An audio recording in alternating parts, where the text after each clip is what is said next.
Now, just like I did a month ago, I want to speak first directly to the American people.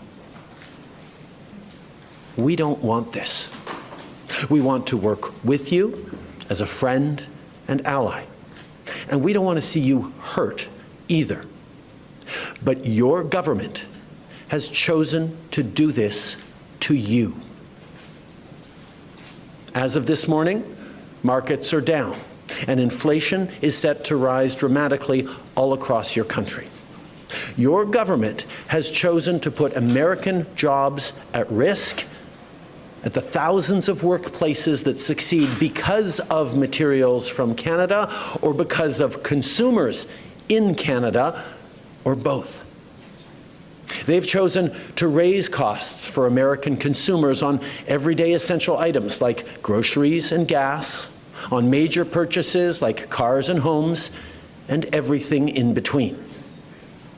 They've chosen to harm American national security, impeding access to the abundant critical minerals, energy, building materials, and fertilizers that we have and that the United States needs to grow and prosper. They've chosen to launch a trade war that will, first and foremost, harm American families. They've chosen to sabotage their own agenda that was supposed to usher in a new golden age for the United States.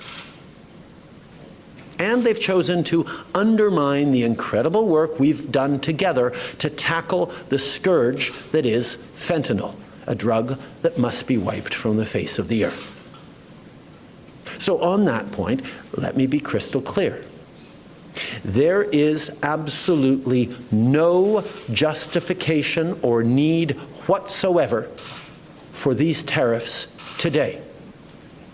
Now, the legal pretext your government is using to bring in these tariffs is that Canada is apparently unwilling to help in the fight against illegal fentanyl. Well, that is totally false. Let's look at the facts.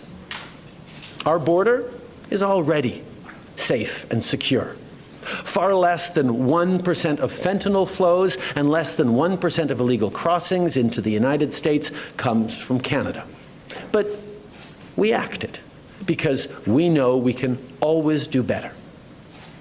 We responded to concerns, including from the President, by implementing an ambitious $1.3 billion border plan. A border plan that includes generational investments in new AI and imaging tools to stop the flow of fentanyl in its tracks, stronger coordination and information sharing with American agencies, along with the deployment of drones, helicopters, and additional personnel to keep our border secure. Now, a month ago, as part of an agreement with the United States that paused the tariffs, we made further commitments. We appointed Kevin Brasseau as our fentanyl czar, a man who dedicated his multi-decade career in law enforcement to combating organized crime networks and drug trafficking. We designated 7 drug cartels, sick, evil groups who cynically profit off the pain and suffering of people on both sides of the border, as the terrorist organizations that they are.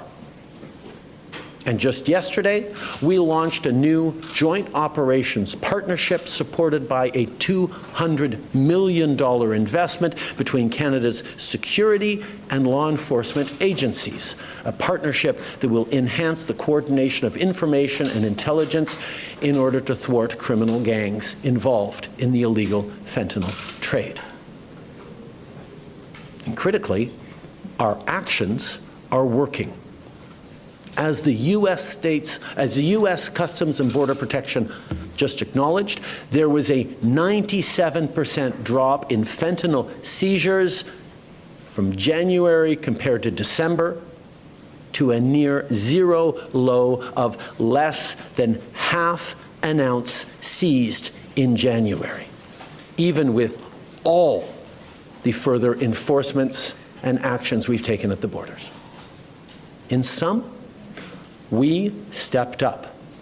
We engaged closely and constructively with the President and his administration. We did everything we promised. We stuck to our word. And we did it because we believe in working together to protect our citizens.